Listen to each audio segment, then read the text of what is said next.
الحمد للہ رب العالمین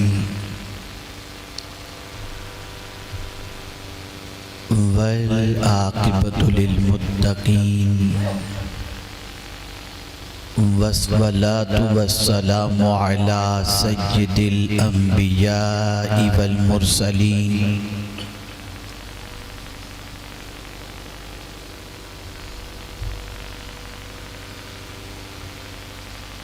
وعلى آلہ واصحابہ الطیبین الطاہرین اما بعد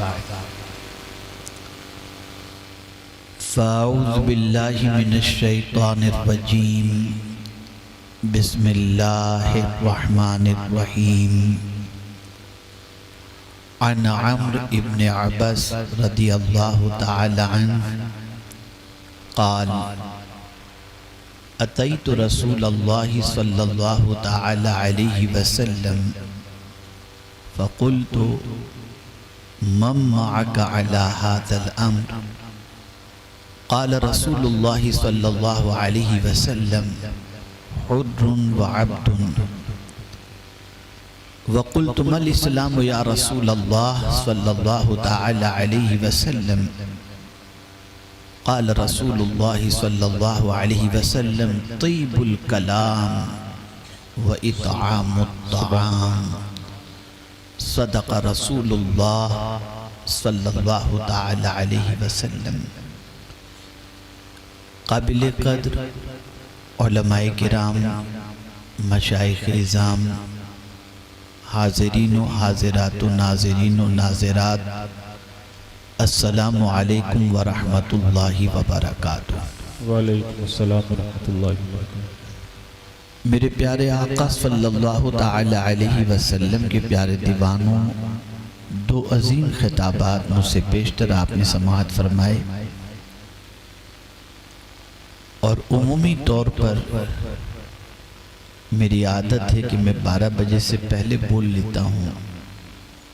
رات اتنی تاخیر سے بولنے کی میری عادت نہیں ہے، لیکن چونکہ میں خود تاخیر سے پہنچا کہ یہاں پہنچتے ہوئے کم و بیش 11 ساڑھے 11 بج گئے، جس کی وجہ سے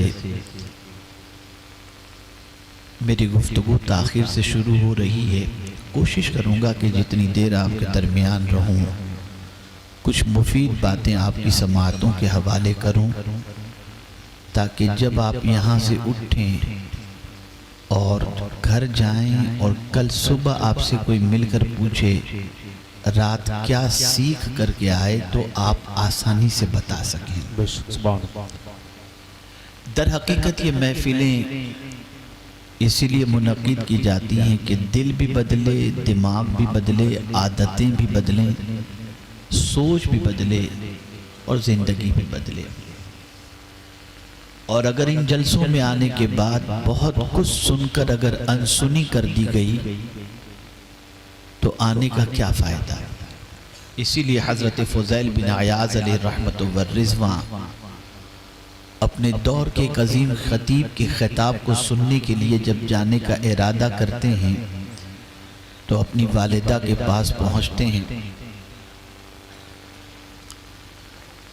اور اپنی والدہ سے عرض کرتے ہیں ماں شہر میں یہ بڑے خطیب آئے ہیں، میں جانا چاہتا ہوں ان کے خطاب کو سننے کے لیے، تو ماں مجھے اجازت دو۔ تو حضرت فضیل بن عیاض علیہ رحمت والرضوان کی والدہ نے فرمایا بیٹے کس نیت سے سننے جا رہے ہو؟ کہ ماں سنا ہو بہت اچھے خطیب ہیں، کچھ مفید باتیں سن لوں گا ان سے۔ تو ماں نے جو جواب میں نصیحت فرمائی اسے سنو۔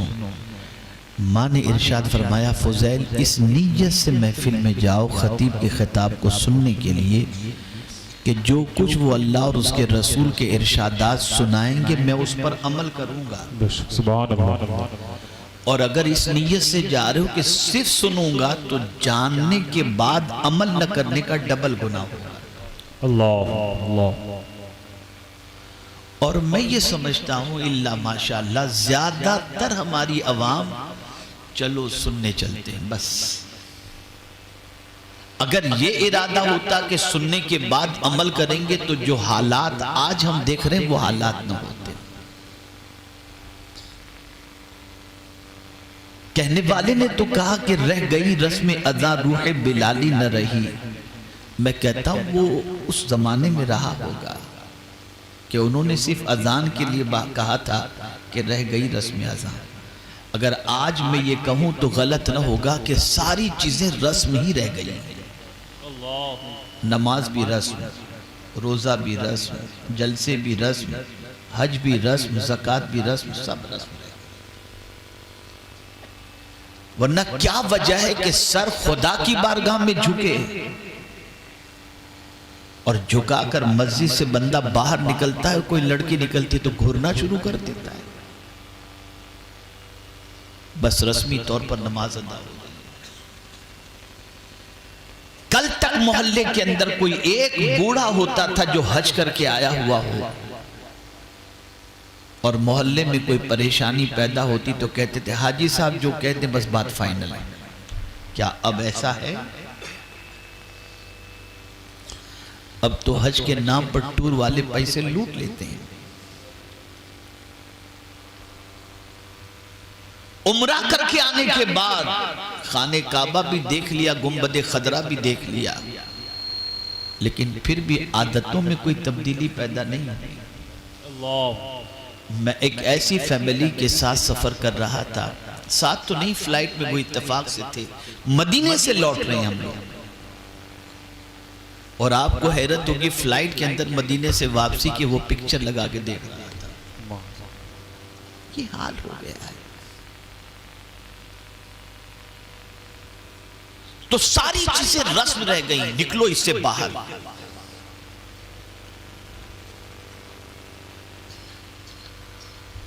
رسومات سے نکل کر روح کی طرف بڑھو. اور جب تک روح کی طرف نہیں بڑھو گے زندگی میں تبدیلی پیدا نہیں ہوگی. آؤ اصل کی طرف، آؤ قرآن کی طرف، آؤ احادیث رسول صلی اللہ علیہ وسلم کی طرف. حضور صلی اللہ علیہ وسلم دل بدلنے آئے تھے، اور جتنے بھی اولیاء آئے ہیں انہوں نے سب سے زیادہ اگر کسی پر کام کیا ہے تو دل پر کام کیا ہے. آج یہ ملک پورا گندا ہو چکا، سیاہ ہو چکا، اور اتنا سخت ہو چکا ہے کہ آیات قرآنی کے انبار لگا دیے جائیں اور احادیث نبویہ کے انبار لگا دیے جائیں، کوئی فرق نہیں پڑتا.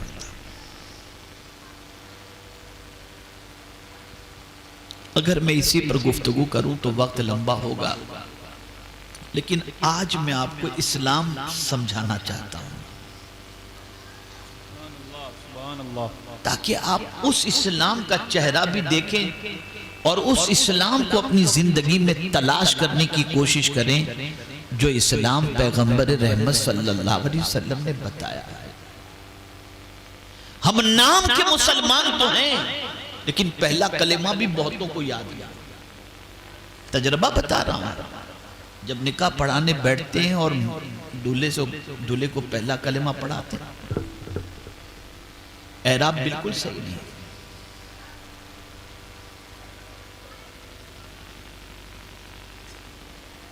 آئیے جس حدیث کی تلاوت کا میں نے شرف حاصل کیا اس حدیث مبارکہ کی روشنی میں کچھ باتیں عرض کرنے کی سعادت حاصل کروں. حضرت عمرو ابن عبس رضی اللہ تعالیٰ عنہ یہ چوتھے مسلمان ہیں.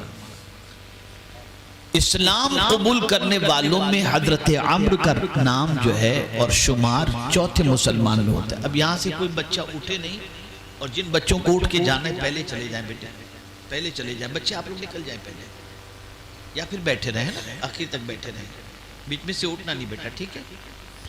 ایک مرتبہ درود شریف پڑھ لیں.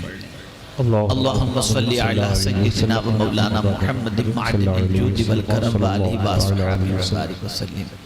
تو حضرت عمرو ابن عبس قدیم الاسلام ہیں.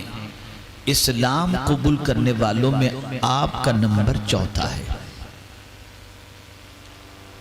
وہ کہتے ہیں کہ میں حضور صلی اللہ علیہ وسلم کی بارگاہ میں حاضر ہوا اسلام قبول کر چکے ہیں، مسلمان ہو چکے ہیں، صحابی رسول ہو چکے ہیں۔ آقا کریم صلی اللہ علیہ وسلم کی بارگاہ میں حاضر ہو کر عرض کرتے ہیں من معک علی ھذا الامر، یا رسول اللہ صلی اللہ تعالی علیہ وسلم، یہ جو آپ اسلام کی تبلیغ کر رہے ہیں، لوگوں کو دعوت دے رہے ہیں، لوگوں کو دین کی طرف بلا رہے ہیں، اس کام میں آپ کے ساتھ کون ہے؟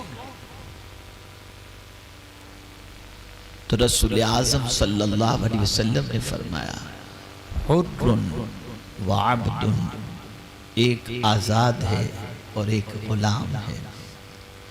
آزاد سے مراد صدیق اکبر ہیں اور غلام سے مراد حضرت بلال ہیں۔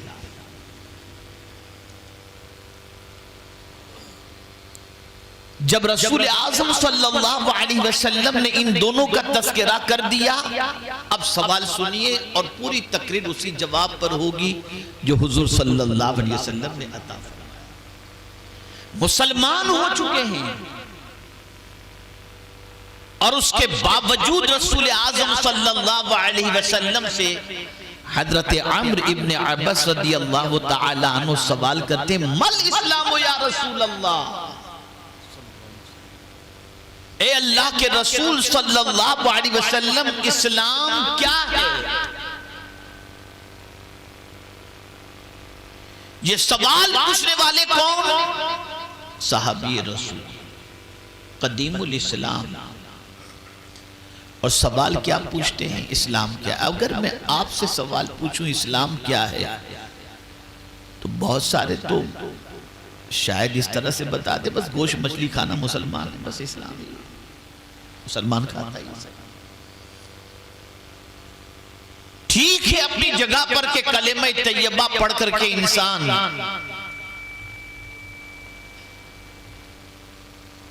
دائرہ اسلام کے اندر داخل ہو جاتا ہے، لیکن اتنے سے اس کا مسلمان ہونا، کمپلیٹ مسلمان ہونا نہیں کہلاتا۔ شریعت کی روشنی میں مسلمان ہے، اگر اتنے سے ہی وہ پکا مسلمان ہے تو پھر قرآن یہ نہ کہتا یا ایھا الذین آمنوا ادخلوا فی السلم کافہ، اے ایمان والو اسلام میں پورے پورے داخل ہو جاؤ۔ پتہ یہ چلا کچھ ادھورے بھی داخل ہوتے ہیں۔ آپ اگر کہیں گاڑی لے کر کے آپ جا رہے ہوں، آپ کے پاس انڈین پاسپورٹ بھی موجود ہے، آدھار کارڈ بھی موجود ہے، آپ گاڑی لے کر کے جا رہے ہیں اور آپ نے سگنل توڑ دیا، آپ کو چالان آ گیا، آپ نے کہا میں ہندوستانی ہوں، تو آپ سے کہا جائے گا بھئی ہندوستانی ہو تو کیا ہوا، قانون تو یہ بنا ہے نا، تمہیں قانون کی پاسداری کرنی پڑے گی، قانون توڑو گے سزا ملے گی۔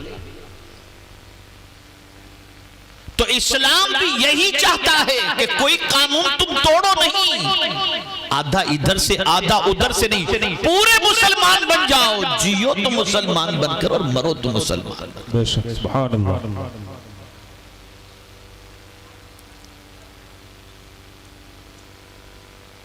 اب آج اسلام کے ایک پہلو کو میں آپ کے سامنے پیش کرتا ہوں۔ صحابی رسول نے عرض کیا حضور اسلام کیا ہے؟ اب حضور اسلام بتا رہے صلی اللہ علیہ وسلم، ارشاد فرماتے ہیں میرے آقا صلی اللہ علیہ وسلم طیب الکلام، سبحان اللہ، پاکیزہ بات کرنا، یہ اسلام ہے۔ جو مسلمان ہوگا وہ گندی بات کبھی نہیں کرے گا، جو مسلمان ہوگا وہ ناپاک باتیں کبھی نہیں کرے گا، جو مسلمان ہوگا وہ فضول گوئی قطعی طور پر نہیں کرے گا، جو مسلمان ہوگا لا یعنی باتیں قطعی طور پر نہیں کرے گا۔ مسلمان کی زبان کھلے تو سوائے اچھی باتوں کی اور کوئی چیز نہ نکلے۔ سبحان اللہ۔ یہ اسلام ہے۔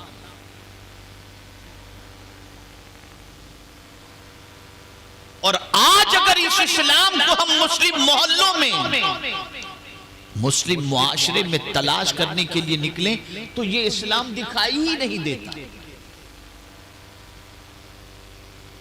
ماں باپ گالی سے گفتگو شروع کرتے ہیں، سیٹھ نوکر کو گالی دیتا ہے، اور اگر کسی علاقے کے اندر 10 20 25 دکانیں صرف مسلمان کی ہیں تو اللہ خیر فرمائے، ایک بھائی دوسرے بھائی کی دکان کے بازو میں دکان کھول کے بیٹھا ہے تو کسٹمر، یہ اسلام.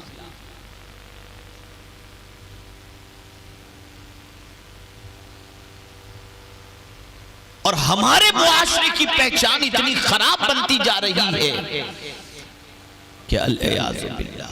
مجھے یاد آ رہا ہے ایک بزرگ کا واقعہ جنہوں نے اعلیٰ حضرت عظیم البرکت امام عشق و محبت کی شان میں مدینے میں ایک منقبت لکھی تھی. کتب مدینہ علامہ ضیاء الدین مدنی رحمت اللہ تعالی علیہ کی محفل کے اندر کتب مدینہ علامہ ضیاء الدین مدنی رحمت اللہ تعالی علیہ جو اعلیٰ حضرت کے خلیفہ تھے، تو مدینے میں اعلیٰ حضرت کا وہ عرس منا رہے تھے، تو اس میں وہ شاعر وہ بزرگ پہنچے مرزا عبدالشکور بیگ علیہ الرحمہ. تو کتب مدینہ نے ان سے فرمایا کہ میرے پیر کی شان میں کوئی منقبت سناؤ، کوئی منقبت پیش کرو. تو انہوں نے وہ منقبت لکھی تھی جو بڑی مشہور ہے، سب ان سے جلنے والوں کے گل ہو گئے چراغ، احمد رضا کی شمع فروزہ ہے آج بھی. سبحان اللہ. یہ انہی بزرگ کا لکھا ہوا کلام ہے. مجھ پر بڑی شفقت فرماتے تھے، وہ بڑی محبت فرماتے تھے، اور میں جب بھی ان کے پاس بیٹھتا تو ان سے کہتا حضور مجھے مدینے کی کچھ باتیں سنیں.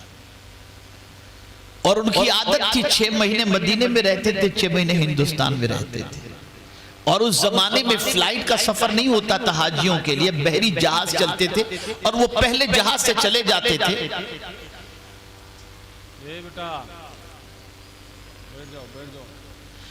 پہلے جہاز سے جاتے تھے اور آخری جہاز سے آتے تھے اور سیدھے مدینے جاتے تھے اور مدینے ہی میں رہتے تھے.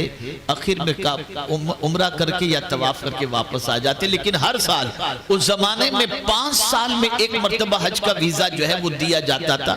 یہ ہر سال کھڑے رہ جاتے تھے کہ بھئی جو ہے وہ مجھے حج کا ویزا چاہیے. تو ویزا آفیسر ان سے پوچھتا، حج کمیٹی کا ذمہ دار ان سے پوچھتا، بابا آپ ہر سال کیوں کھڑے ہو جاتے ہو، دوسرے کا نمبر نہیں لگتا آپ کی وجہ سے؟ تو کہتے تھے بس ایک ہی حدیث مجھے وہاں کھینچ کے لے جاتی ہے کہ حضور صلی اللہ علیہ وسلم نے فرمایا تم سے ہو سکے تو مدینے میں مرو. اور میں اسی نیت سے بار بار مدینے جاتا ہوں کہ سرکار مجھے وہاں رکھ لیں، اس لیے اپلائی کر دیتا ہوں. پھر کسی عالم نے پوچھا کہ حضرت آپ بار بار کیوں جاتے ہیں؟ تو شاعر تھے، تو انہوں نے اپنے انداز میں کہا میں جھوٹ نہ بولوں گا ملا کے ڈرانے سے، آتا ہوں مدینے حج کے بہانے سے. یہ انہوں نے کہا. اب سنیے، میں نے جب ان سے کہا حضور مدینے کی کچھ باتیں بتائیں، اسلام دیکھو آپ، تو انہوں نے مجھ سے فرمایا مولانا مدینہ منورہ میں میرے ایک دوست کی دکان تھی کپڑے کی، میں اس کی دکان پر روزانہ تھوڑی دیر جا کر کے ایسے ہی بیٹھا کرتا تھا، آدھا پونا گھنٹہ وقت گزار لیتا تھا. ایک دن اس کی دکان پر میں بیٹھا ہوا تھا کہ ایک صاحب آئے ایک کپڑے کا چھوٹا سا پیس لے کر. کہا صاحب مجھے یہ 3000 میٹر کپڑا چاہیے، مجھے مدینے میں بانٹنا ہے. دکاندار نے کہا یہ کپڑا تو ہے میرے پاس اور جتنا آپ کو چاہیے اتنا بھی ہے، لیکن بیچوں گا نہیں، آپ بیچوں گا نہیں. گاہک نے کہا کہ بابا میں کیش پیسے دینا چاہتا ہوں، ادھار میں نہیں چاہیے. آپ سے یہ نہیں کہتا کہ آپ فری میں مجھے دے دو، مدینے میں مجھے بانٹنا ہے. میں پیسے دے کر آپ سے خریدنا چاہتا ہوں، مجھے دیجئے آپ، میں یہی کپڑا بانٹنا چاہتا ہوں. اسلام دیکھیے آپ، وہ فرماتے ہیں میں یہ نہیں کہتا کہ تم مجھے پیسہ نہیں دو گے یا ادھار میں لینے کے لیے آئے ہو یا فری میں لینے کے لیے آئے ہو. میرے منع کرنے کی ایک وجہ ہے، اور وہ وجہ یہ ہے کہ وہ جو سامنے دکان نظر آ رہی ہے نا، وہ ایک مسلمان کی دکان ہے.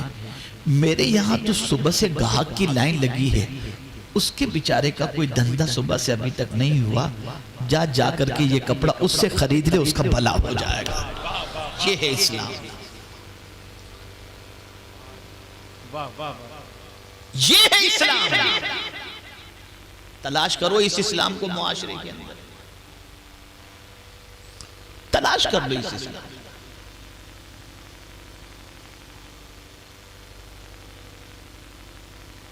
حضرت جریر بن عبداللہ رضی اللہ المولا تبارک و تعالی عنہ اپنے خادم سے فرماتے ہیں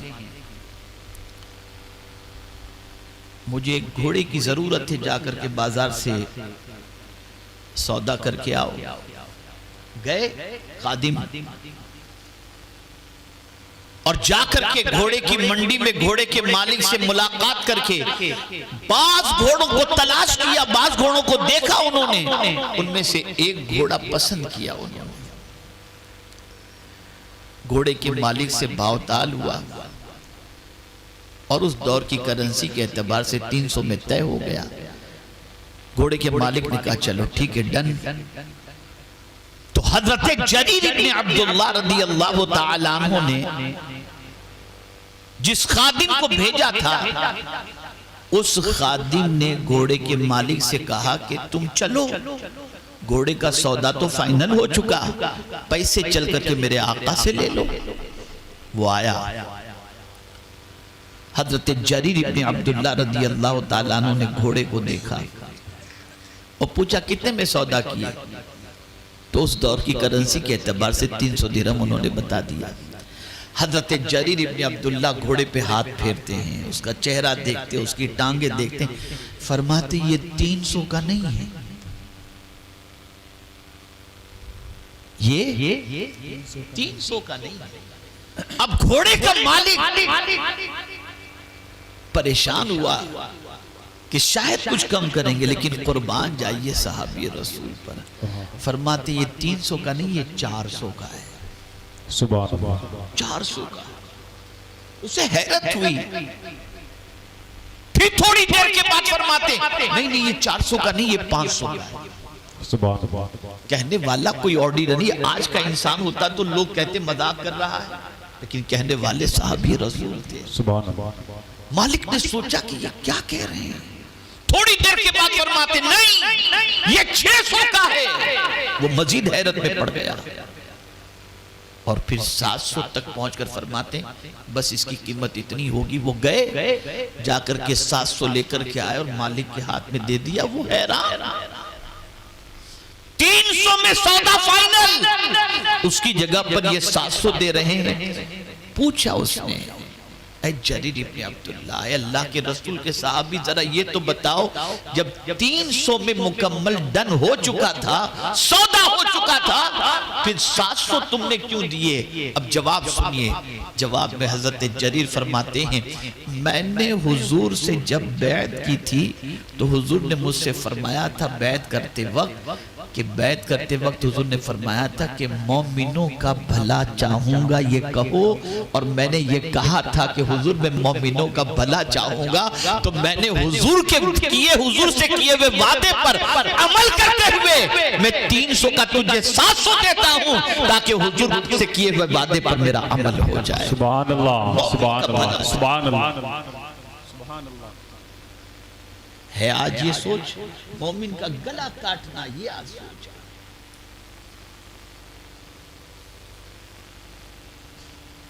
آج کہہ رہے ہو کہ مسلمان مارا جا رہا ہے، پہلے کامل مسلمان بنو تو صحیح۔ کب تمہارا مزاج یہ بنا ہے کسی کا بھلا چاہنے کا؟ ارے حال یہ ہوتا ہے کہ کسی کے یہاں انوار و تجلیات اور برکات کا نزول ہو تو آدمی دیکھ نہیں سکتا، جادو کرواتا ہے، باباؤں کے پاس جاتا ہے، اس کا بند کر دو، اس کا بہت ہو رہا ہے، لا حول ولا قوت۔ جانتے ہو آپ کسی مسلمان کا بھلا چاہنا کیا ہے؟ آقا کریم صلی اللہ علیہ وسلم خطاب فرما رہے تھے، حضرت عبداللہ ابن عمر رضی اللہ تعالی عنہما اس محفل میں حاضر تھے۔ رحمت عالم صلی اللہ علیہ وسلم نے خطاب میں فرمایا ایک شخص آئے گا آخر میں اور محفل ختم ہوگی تو پہلے اٹھ کر کے چلا جائے گا، جس نے اسے دیکھا اس نے جنتی کو دیکھا۔ سبحان اللہ سبحان اللہ۔ حضرت عبداللہ ابن عمر پیچھے بیٹھے ہوئے تھے، بس فوراً جنتی کو دیکھنے کا اشتیاق ہوا کہ ذرا دیکھیں تو صحیح کہ حضور نے کس کو جنت کے بعد جنتی ڈکلیئر کیا ہے۔ ایک صاحب آئے بیٹھے پیچھے، محفل ختم ہوئی اٹھے اور چل دیے۔ پھر دوبارہ دوسرے دن سرکار صلی اللہ علیہ وسلم نے یہی خطاب فرمایا اور یہی جملہ ارشاد فرمایا۔ حضرت عبداللہ ابن عمر رضی اللہ تعالیٰ عنہما نے جو پیچھے بیٹھے ہوئے تھے انہوں نے دیکھا دوسرے دن بھی وہی صاحب تشریف لائے، وہی صحابی تشریف لائے، اور پھر تیسرے دن بھی سرکار نے فرمایا تو تیسرے دن بھی وہی صحابی تشریف لائے۔ اب صحابی حضرت عبداللہ ابن عمر رضی اللہ تعالیٰ عنہما کو اشتیاق ہوا کہ ذرا جاننے کی کوشش تو کروں کہ کس وجہ سے حضور نے ان کو جنتی ڈکلیئر کیا۔ تو جب وہ صحابی اٹھ کر جانے لگے تو حضرت عبداللہ ابن عمر رضی اللہ تعالیٰ عنہما نے فرمایا اگر تم اجازت دو تو میں تمہارا مہمان بننا چاہتا ہوں۔ تو آج تو مہمان کو بوجھ سمجھا جاتا ہے نا، میری بہنیں برا نہ مانے تو میں عرض کروں کہ اگر سسرال والا کوئی آ جائے تو شوہر کی کھٹیا کھڑی کر دیتی ہیں، کہاں سے آگے کب تک رکیں گے، بھگاؤ ان کو، یہ ساری چیزیں۔ اور اپنے میکے سے آ جائیں تو ساری خاطر تواضع میں لگ جاتی ہے، عورتوں کا مزاج اللہ ماشاءاللہ۔ جیسے حضرت عبداللہ ابن عمر رضی اللہ تعالیٰ عنہما نے فرمایا کہ میں تمہارا مہمان بننا چاہتا ہوں، کہا تو میری قسمت کھل گئی، چلیے چلیے چلیے چلیے، لے کر گئے ساتھ میں رات میں۔ یہاں چپ کرائیے۔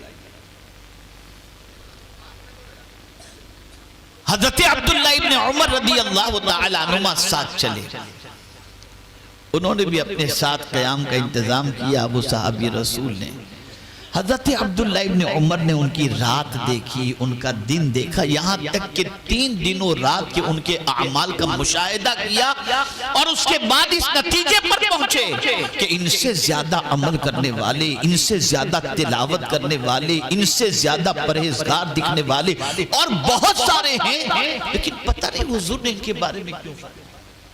3 دن جب کمپلیٹ ہوئے تو حضرت عبداللہ ابن عمر رضی اللہ تعالیٰ عنہما نے فرمایا کہ اب مجھے جانے کی اجازت دو، اس لیے کہ مہمان 3 ہی روز کا اس کا حق ہوتا ہے، تو یہ تم نے پورا کر دیا، مجھے جانے کی اجازت دو۔ کہا جیسی آپ کی مرضی، بس وہ جانے لگے۔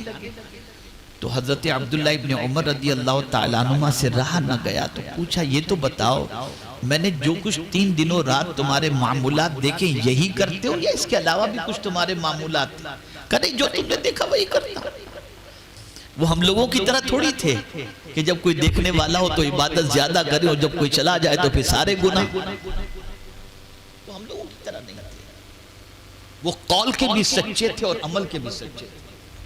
سبحان اللہ۔ وہ تو صرف جو کچھ کرتے تھے وہ اللہ کے لیے کرتے تھے۔ انہوں نے کہا نہیں، جو کچھ تم نے دیکھا بس وہی میں کرتا ہوں۔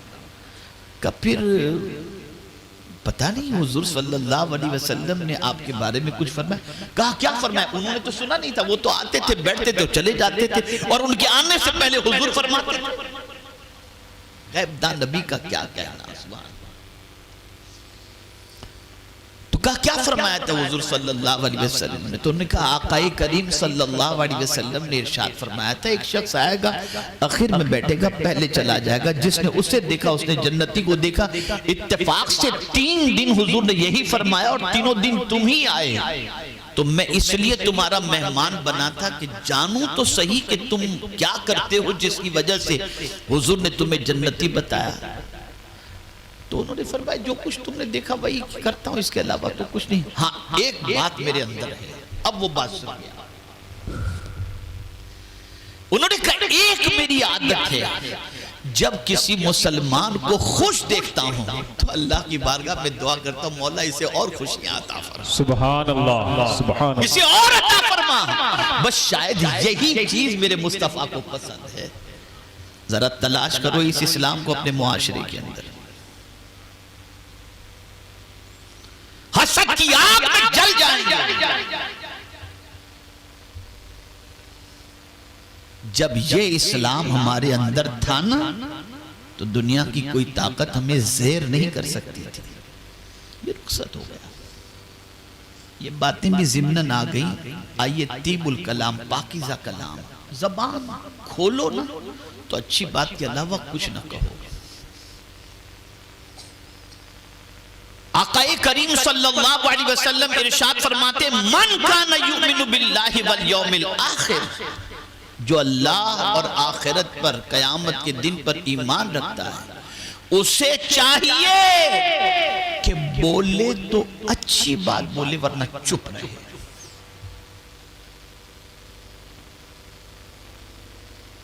جب بھی بولے اچھی بات بولے. اور کوئی یہ نہ سوچے کہ کچھ بھی بولو کچھ فرق نہیں پڑتا. نہیں، بہت فرق پڑتا ہے. ما یلفظ من قول الا لدیہ رقیب عتید. اللہ نے فرشتے کو مقرر کیا ہے، جو لفظ بھی ہمارے منہ سے نکلتا ہے وہ سارا نوٹ کر دیا جاتا ہے، سارا لکھ دیا جاتا ہے. ایک لفظ بھی ایسا نہیں جو نوٹ نہ کیا جاتا ہو. اسی لیے حضور صلی اللہ علیہ وسلم سے رب نے فرمایا وَقُلْ لِعِبَادِي يَقُولُ الَّتِي هِيَ أَحْسَنُ. میرے محبوب میرے بندوں سے کہہ دو کہ جب بھی بولے تو اچھی بات بولے، اچھی بات بولے. اچھی بات کا اثر ہوتا ہے. اور یہ حضور صلی اللہ علیہ وسلم نے تعلیم جو دی ہے اس کی ایک وجہ یہ بھی ہے کہ جو اچھی بات کرتا ہے نا لوگ اس سے محبت کرتے ہیں. گالی دینے والے سے کوئی محبت نہیں کرتا. اگر باپ بھی گالی دیتا ہے تو بیٹے کے دل میں تھوڑی سی باپ کے سلسلے میں محبت کم ہو جاتی ہے. یار جب دیکھو تب ابا تو گالیاں ہی دیتے نظر آتے ہیں. اور اگر ماں پیار سے بات کرتی ہے تو ماں کی محبت بیٹے کے دل میں باپ کے مقابلے میں زیادہ ہو جاتی ہے. اور کبھی کبھی ایسا ہوتا ہے کہ میرے پیارے آقا صلی اللہ علیہ وسلم کے پیارے دیوانوں انہی گالی گلوچ کی بنیاد پر بچہ ہاتھوں سے نکل جاتا ہے. آپ کو نہیں معلوم آقا کریم صلی اللہ علیہ وسلم نے ارشاد فرمایا اپنے بچوں کو بد دعا نہ دو، اس لیے کہ اگر وہ وقت قبولیت کا ہے اور تم نے بد دعا دے دی اور اس کا اثر ہو گیا اور وہ بد دعا قبول ہو گئی تو وہ زندگی بھر پچھتائے گا اور اس کو دیکھ کر تم بھی پچھتاتے رہو گے. بچوں کو بھی برا کہنے سے منع فرمایا.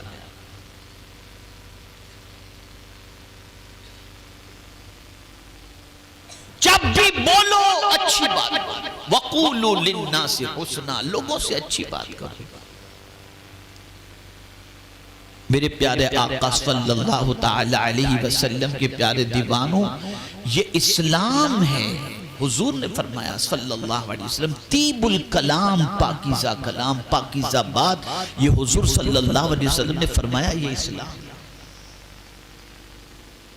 اور اگر کوئی شخص گالی بکتا ہے اور یہ کہتا ہے کہ جب تک گالی نہ بولو کسٹمر، جب تک گالی نہ بولو ملازم سنورتا ہی نہیں ہے، سدھرتا ہی نہیں ہے، یہ لاتوں کے بھوت ہیں، باتوں سے نہیں مانتے، یہ اپنے بنائے ہوئے جو فارمولے ہیں، تو سن لو اس کا نقصان بھی. حضور صلی اللہ علیہ وسلم ارشاد فرماتے ہیں جب کوئی گالی بکتا ہے وہ اللہ کی نظروں سے گر جاتا ہے. اب میں آپ سے پوچھنا چاہتا ہوں جو اللہ کی نظروں سے گر جائے اسے کون اٹھا سکتا ہے؟ کون اٹھا سکتا ہے؟ اور پیغمبر رحمت صلی اللہ علیہ وسلم نے ارشاد فرمایا جب صبح ہوتی ہے تو جسم کے سارے اعضاء زبان کے سامنے ہاتھ جوڑ کر کھڑے ہوتے ہیں اور کہتے اے زبان اگر تو سلامت رہی تو ہم سلامت رہیں گے، اور اگر تو پھسل گئی تو ہماری خیر نہیں. اس لیے کہ آدمی زبان سے کسی کو گالی بکتا ہے تو گالی زبان سے بکی گئی، لیکن لوگ اس کی زبان نہیں کھینچتے. کوئی چہرے پہ مارتا ہے، کوئی پیٹھ پہ مارتا ہے، زبان کو کوئی نہیں مارتا. غلطی زبان کرتی ہے، پریشانی میں پورا وجود آتا ہے. اور اگر کوئی شخص اپنی زبان کی حفاظت کر لے تو آقا کریم صلی اللہ علیہ وسلم ارشاد فرماتے ہیں جس نے زبان کی حفاظت کی اور شرمگاہ کی حفاظت کی، میں اس کی شفاعت کی ذمہ داری لیتا ہوں. سبحان اللہ. زبان کبھی اسی زبان سے نکلنے والے کلمات کی بنیاد پر اللہ جنت کا حقدار بنا دیتا ہے، اور کبھی اسی زبان سے نکلنے والے الفاظ کی بنیاد پر زندگی کے رشتے ختم ہوتے چلے جاتے ہیں. ایک کفر کی وادیوں میں بھٹکنے والا 60 سال کا انسان اگر ایک بار کلمہ پڑھ لے 60 سال کے گناہ معاف، اور اسی وقت اگر انتقال ہو گیا تو جنت کا راہی بن جاتا ہے. لیکن اگر کوئی شخص اپنی بیوی کے ساتھ 60 سال اس کے گزار دیے اور عمر کے اس حصے میں پہنچنے کے بعد صرف اس کو 3 بار لفظ طلاق کے ذریعے مخاطب کیا اور طلاق دے دی، وہ عورت اس کی زندگی کے لیے حرام ہو جاتی ہے، رشتہ ختم ہو جاتا ہے. کیا اس سے بھی آپ لفظوں کی اہمیت کو نہیں سمجھتے؟ جو منہ میں آیا بول رہے ہو، جو جی میں آیا بک رہے ہو، پہلے تولو پھر بولو. ساری مصیبتوں کی جڑ یہ زبان سے نکلنے والے کلمات ہی ہیں. حضرت عبداللہ ابن مبارک رضی اللہ تعالیٰ عنہ فرماتے ہیں، جن کے بارے میں امام اعظم ابو حنیفہ علیہ رحمہ فرماتے ہیں کہ قیامت میں رب نے اگر پوچھا کیا لائے ہو تو عبداللہ ابن مبارک کو پیش کر دوں. سبحان اللہ. عبداللہ ابن مبارک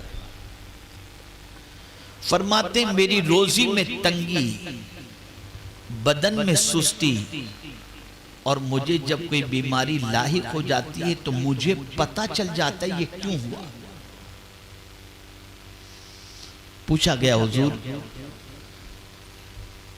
ذرا وہ وجہ ہمیں بتا دیں.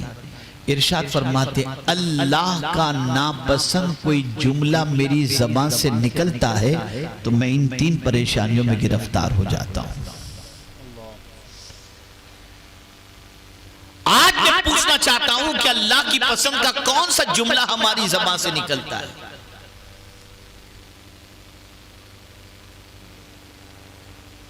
اور کبھی کبھی اچھے جملوں کی بنیاد پر اللہ وہ مرتبہ عطا کرتا ہے، وہ نعمت عطا کرتا ہے جو دیگر چیزوں سے نصیب نہیں ہوتی. الترغیب والترہیب کے اندر ایک حدیث مبارکہ موجود ہے، کسی عورت کا بچہ گم جائے یا انتقال کر جائے اور اس عورت کو کوئی تسلی دے کہ مائی غم نہ کر، تیرا کھویا ہوا بچہ تجھے مل جائے گا انشاءاللہ. یا انتقال کر گیا تو اس عورت سے کوئی کہہ دے کہ مائی غم نہ کر، جو ہونا تھا سو ہوا، اللہ تیرے بچے کو جنت الفردوس میں جگہ عطا فرمائے. یہ تسلی کے جملے اگر کسی نے کسی عورت سے کہہ دیے جس کا بچہ گم ہو گیا یا انتقال کر گیا تو جانتے ہیں اس تسلی کے جملے کا ثواب کتنا ہے؟ آقا کریم صلی اللہ علیہ وسلم ارشاد فرماتے ہیں اس ایسی تسلی کے جملے کہنے والوں کو اللہ کل بروز قیامت جنت کا لباس عطا فرمائے گا. سبحان اللہ.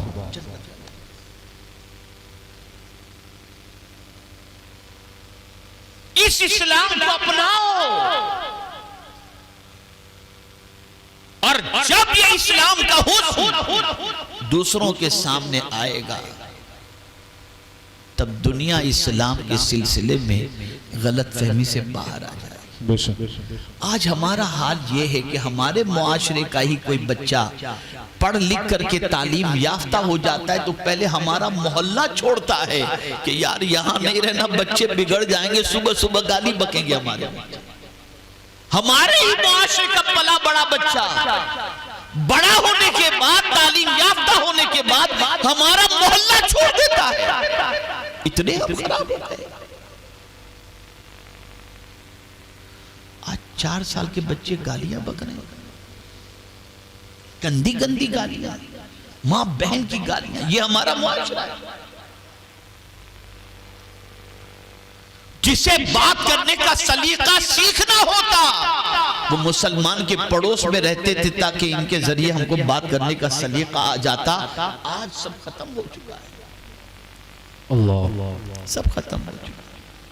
اسے حضور نے اسلام فرمایا طیب الکلام، پاکیزہ بات۔ جب بھی مسلمان بولے، نہ گالی، نہ گلوچ، نہ گندی بات، نہ غیبت، نہ چگلی، کچھ بھی نہیں، وہ بولے تو پاکیزہ بات بولے، اچھی بات بولے، یہ اسلام ہے۔ زندگی رہی تو پھر میں آپ کو بتاؤں گا کس سے کیسے بات کی جائے۔ قرآن نے اس کے حوالے سے واضح لفظوں میں فرمایا،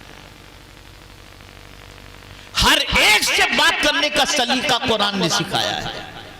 ماں باپ سے کیسے بات کی جائے، سربراہ مملکت سے کیسے بات کی جائے، یہاں تک کہ مانگنے والا کوئی دروازے پر آئے تو اس سے کیسے بات کی جائے، یہ طریقہ بھی اللہ کی کتاب نے ہمیں سکھایا۔ سبحان اللہ۔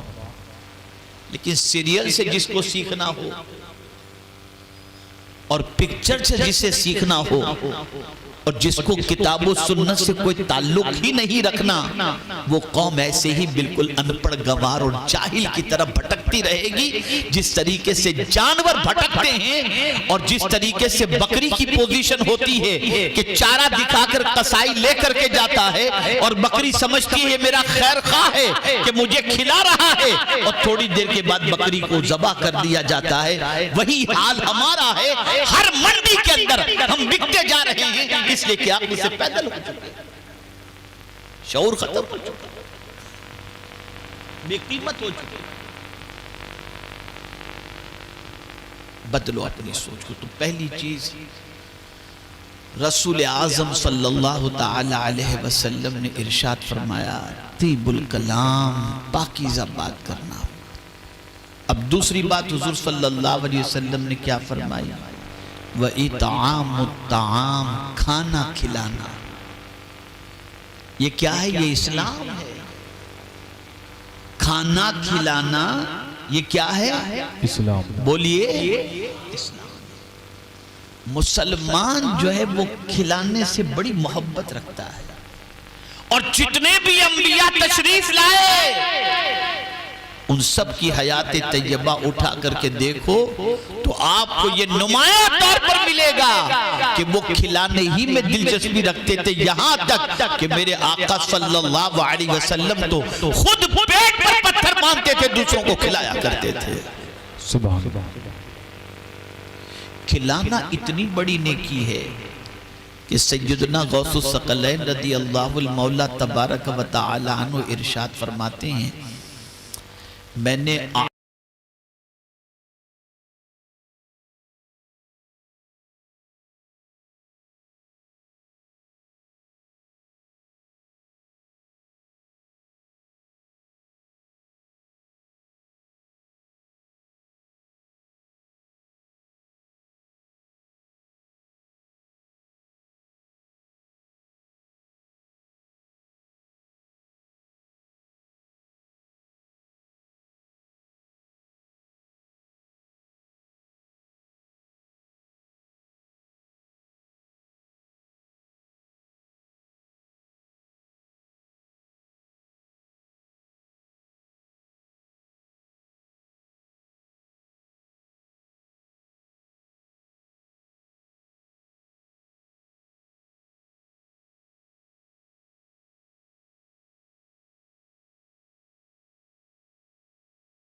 جنت کی خوشبو 500 میل کی دوری سے آتی ہے، لیکن 3 لوگ ایسے ہیں جنہیں جنت کی خوشبو بھی نہیں ملے گی۔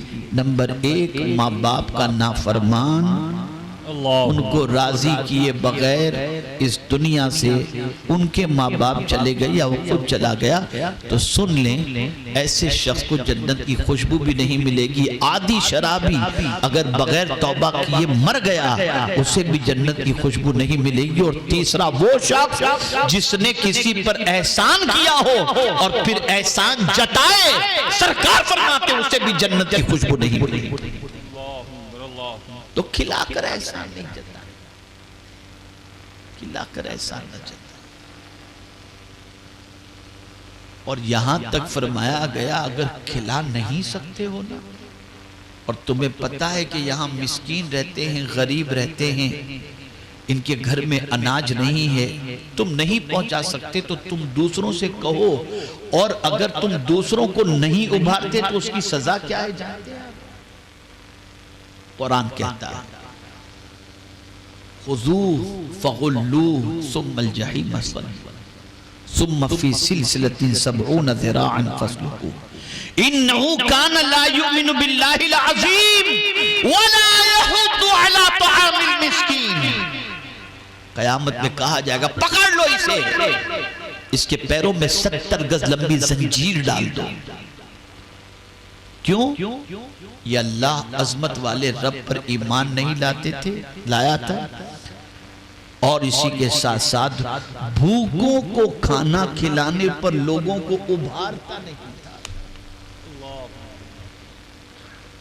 اگر آپ نہیں کھلا سکتے اور کوئی کھلا سکتا ہے تو جائیں بھئی ذرا ان کو کھانا کھلا دیجئے، آپ تھوڑا سا اس کی مدد کر دیجئے، یہ کہنا پڑے گا آپ کو، ورنہ اس کی سزا بھی بہت سخت ترین ہے۔ اور اگر کوئی کھلائے تو اس کا تو کیا کہنا، سبحان اللہ سبحان اللہ۔ بھوکے کو کھانا کھلانا یہ اتنی بڑی نیکی ہے، اتنی بڑی نیکی ہے کہ غوث پاک رضی اللہ المولا تبارک و تعالی عنہ فرماتے ہیں کہ اللہ عز و جل کو جو چیز سب سے زیادہ پسند ہے فرائض کے بعد وہ کھانا کھلانا ہی ہے۔ اور کھلانے پر آتے ہیں تو لوگ کیسے کھلاتے ہیں، اور کیا کہنا نبی کے گھرانے والوں کا کھلانا، سبحان اللہ۔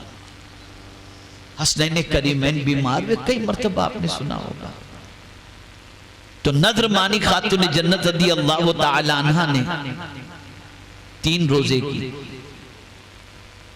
گھر میں اتنا آٹا بھی نہیں تھا کہ افطار کے لیے روٹیاں کافی بن سکیں۔ مولا علی کرم اللہ تعالی وجہہ الکریم سے خاتون جنت نے کہا کہ آٹا کہیں سے لے آئیں تو روٹیاں وغیرہ بنے، گئے آٹا قرض کے طور پر لے کر کے آئے، روٹیاں بنائی گئیں، افطار کا وقت ہوا۔ ایک مسکین نے دروازے پر آواز لگائی، اللہ کے نام پہ کچھ دے دو، بھوکا ہوں۔ خاتون جنت نے فرمایا جو آج روٹیاں بنی ہیں نا اسے اٹھاؤ، اس نے اللہ کے نام پہ مانگا ہے، جا کر کے اسے دے دو۔ پانی پی کر انہوں نے افطار کر لیا۔ دوسرے دن کی روٹیاں تیار ہوئیں، ایک یتیم نے افطار کے وقت دروازے پہ آواز لگائی، اے اہل بیت بھوکا ہوں، اللہ کے نام پہ کچھ دے دو۔ اللہ اکبر، خاتون جنت نے فرمائی روٹیاں اٹھاؤ، یتیم کو دے دو۔ تیسرے روز جو باقی آٹے کی روٹیاں بنی، جب دسترخوان پر روٹیاں آگئی، دروازے پر کسی سائل نے آواز دی، اسیر ہوں، اللہ کے نام پہ کچھ دے دو۔ خاتون جنت نے فرمایا روٹیاں اٹھاؤ، انہیں پانی پی کر انہوں نے افطار کر لی۔ آپ ذرا سوچیں کیسے نبی کے گھرانے والے تھے کہ خود بھوکے رہتے تھے، اوروں کو کھلاتے تھے۔ لیکن اب دیکھیں بات آئی احسان کی، تو میں آپ کو عرض کروں کہ جیسے ہی ان کھانے والوں نے کہا اللہ آپ کو اس کی جزا دے، ہم آپ کا بہت شکریہ ادا کرتے ہیں کہ آپ نے ہمیں روٹی دی، تو اب جواب سنیے خاتون جنت کا کیا جواب دیتی ہیں۔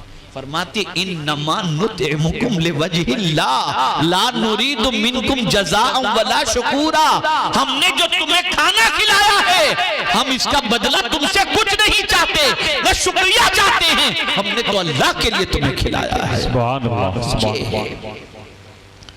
اس ادا کو اللہ نے اتنا پسند کر لیا کہ قرآن کی آیت بنا دی۔ سیکھو یہ اسلام، اس اسلام کو سیکھو، چینج ہو جاؤ۔ ہمارے بچوں میں تمیز نہیں، بات کرنے کا سلیقہ نہیں،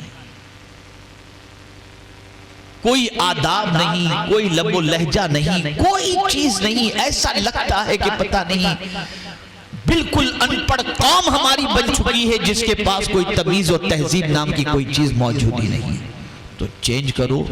آقا کریم صلی اللہ تعالی علیہ وسلم نے فرمایا اسلام کے بارے میں، طیب الکلام تو آج کی اس میلاد مصطفیٰ صلی اللہ علیہ وسلم کی محفل کے اندر حضور صلی اللہ علیہ وسلم کے اس فرمان پر عمل کرنے کے لیے کمر کس لو کہ انشاءاللہ آج کے بعد جب بھی بولیں گے تو اچھی بات بولیں گے انشاءاللہ. انشاءاللہ. آپ کا جواب جیسا چاہیے ویسا نہیں آیا.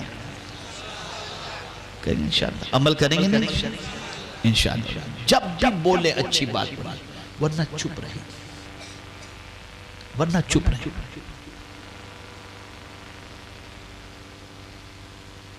اے رسول اعظم صلی اللہ تعالی علیہ وسلم کے دیوانوں، جب یہ اسلام ہماری زندگی میں آ جائے گا تو پھر آپ دیکھیے گا کہ اس حسن کو اسلام کے دیکھنے کے بعد لوگ مسلمانوں کے بارے میں غلط فہمی سے باہر آ جائیں گے، اور انشاءاللہ العظیم یہ اچھے کلام کی بنیاد پر لوگوں کے دلوں میں ہماری محبت بھی پیدا ہوگی.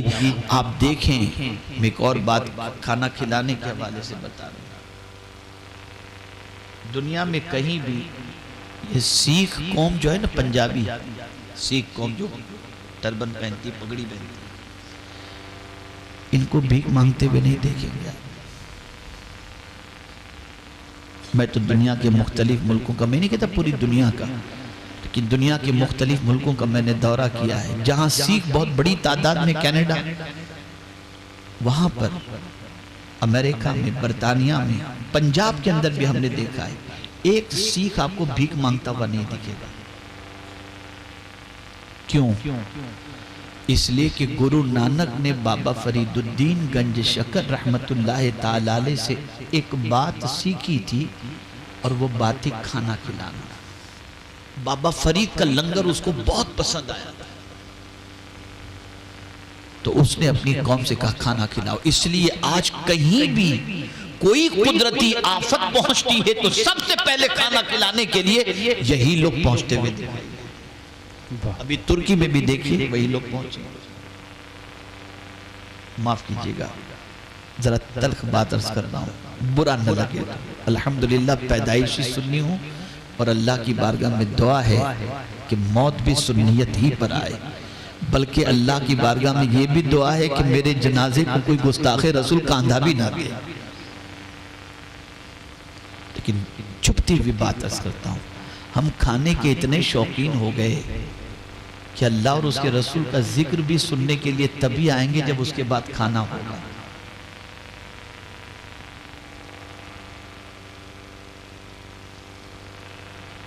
جب اس کے بعد کھانا ہوگا. ہم کھانے ہی کے شوقین، اور پوری دنیا کی بات میں آپ کو بتا رہا ہوں کہ جہاں مسلمان اکثریتی علاقہ ہوگا وہاں ہوٹل بھی زیادہ آپ کو ملے گی. کوئی آئٹم ایسی نہیں جو وہاں کھانے کو آپ کو نہ ملے. بس وہی مسلم محلے کے اندر ہوٹلوں کی انبار لائن، کھاتے رہیں گے 4-4 5-5 بجے تک. یہ حالت بن چکی ہے. مسلمانوں ہوش کے ناخن لو، اولیاء کرام کے نقش قدم پر چلو. وہ کھاتے کم تھے، کھلاتے زیادہ تھے، اور کھلانے کا سسٹم ان کا اتنا اچھا تھا، اور ایسی دل کے اندر لگن تھی کھلانے کی کہ زمین پر تھے تب بھی کھلاتے تھے. اور آج زمین کے اندر آرام کر رہے ہیں تب بھی ان کے آستانے پر اگر کوئی پہنچ جائے، فقیر پہنچ جائے، کھانے کو اس کے گھر میں کچھ بھی نہیں ہے، تو وہاں جا کر وہ 5 وقت کا کھانا کھا کر کے آ جائے گا.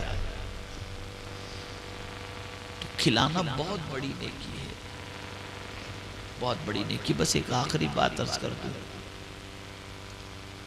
کھلا نہیں سکتے پلاؤ. حضور صدر الشریعہ علیہ رحمت و رضوان فرماتے ہیں کہ اعلیٰ حضرت عظیم البرکت امام عشق و محبت سے کسی نے سوال پوچھا، یہ محرم میں جو پانی کی سبیلیں لگتی ہیں، کیا اس سبیل سے کوئی ثواب؟ تو اعلیٰ حضرت عظیم البرکت امام عشق و محبت نے جواب میں ارشاد فرمایا، اگر پیاسے کی پیاس بجھانے کے لیے یہ سبیل لگائی گئی ہے اور اللہ کی رضا کے لیے لگائی گئی ہے تو ثواب تم پوچھتے ہو؟ اعلیٰ تو ثواب تم پوچھتے ہو. میری نظر سے ایک حدیث گزری، اعلیٰ حضرت فرماتے ہیں، اور وہ حدیث یہ تھی کہ آقا کریم صلی اللہ علیہ وسلم کی بارگاہ میں ایک شخص حاضر ہوئے اور انہوں نے عرض کیا، حضور میرے گناہ بہت زیادہ ہیں، سرکار ان گناہوں کے ازالے کا کوئی طریقہ بتائیں. سرکار نے فرمایا پیاسے کو پانی پلاؤ اللہ تمہارے گناہ معاف فرما دے گا. سبحان یہ اللہ. ہے پانی پلاؤ. یہ پانی پلاؤ.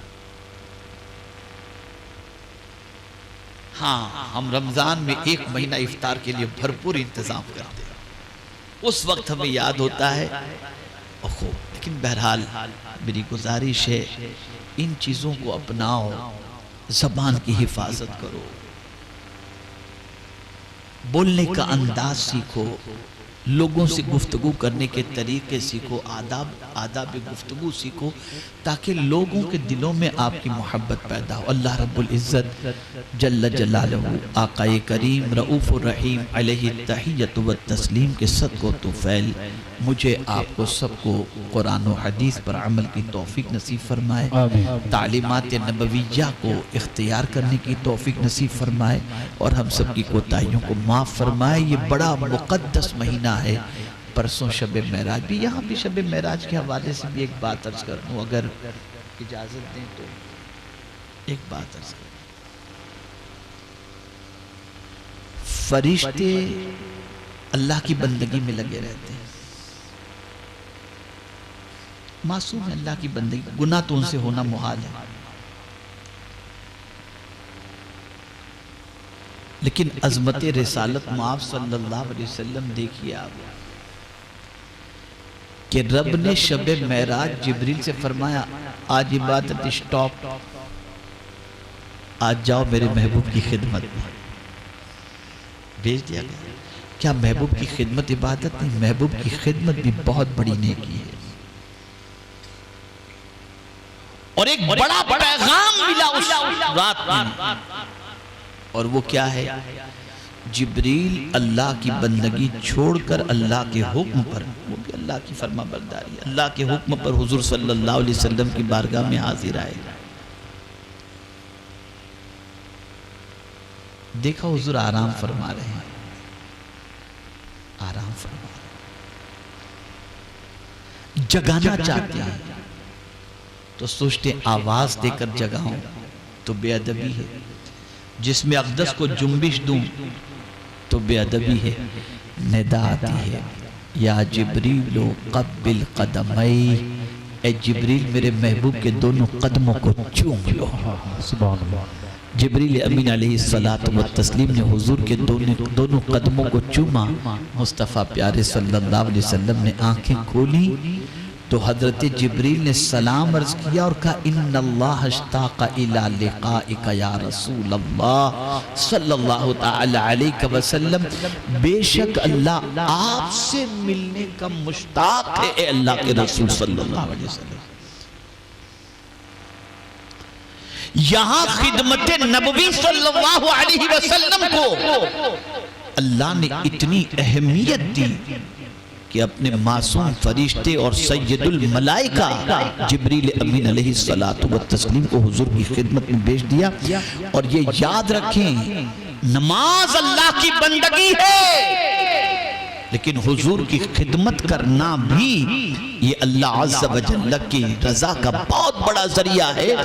اور آپ دیکھیں یہاں تک فرمایا گیا کہ حالت نماز میں اگر حضور تمہیں بلائیں تو نماز چھوڑ کر حضور کو جواب دو. نماز چھوڑ کر, نماز اللہ کی بندگی ہے, حضور کے بلاوے پر نماز چھوڑ کر حضور کی بارگاہ میں چلے جاؤ, پھر آ کر جہاں سے چھوڑے تھے وہیں سے شروع کرو, وہیں سے پڑھو, اس لئے کہ جتنا وقت تمہارا گزرا ہے وہ اللہ کی بندگی. خدمت نبوی کتنی عظیم چیز ہے, حکم نبوی پر عمل کرنا کتنا اہم ہے, لیکن آج ہمارا حال یہ ہے کہ ہم اللہ کے رسول صلی اللہ علیہ وسلم کے ارشاد پر عمل نہیں کرتے. چینج کرو اپنی سوچ کو, بدلو اپنے خیالات کو, بدلو اپنے افکار کو, بدلو اپنے نظریات کو, اور اللہ اور اس کے رسول جل جلالہ و صلی اللہ علیہ وسلم کی اطاعت کے لیے تیار ہو جائیں. اللہ کرے کہ ہم سب جو کچھ بھی گفتگو ہوئی اس پر عمل کرنے کا قصد بھی کریں اور عمل کرنے کے لیے تیار بھی ہوں، اور اللہ کرے کہ یہ باتیں ہمارے دل کے نہا خانے میں اتر بھی جائیں، اور اللہ تعالی ہم سب کو عمل کی توفیق نصیب فرمائے۔ وَمَا عَلَيْنَا إِلَّا الْبَلَاغُ الْمُبِينَ۔ السلام علیکم ورحمۃ اللہ وبرکاتہ۔ ایک گزارش میں کروں گا، مجھے کسی وجہ سے ابھی فوراً اترنا ہے، اتر کے میں تو کمرے میں جانا چاہتا ہوں، تو باقی کی جو بھی چیزیں وہ کر لیں، اب کر لیجئے جو کرنا ہے۔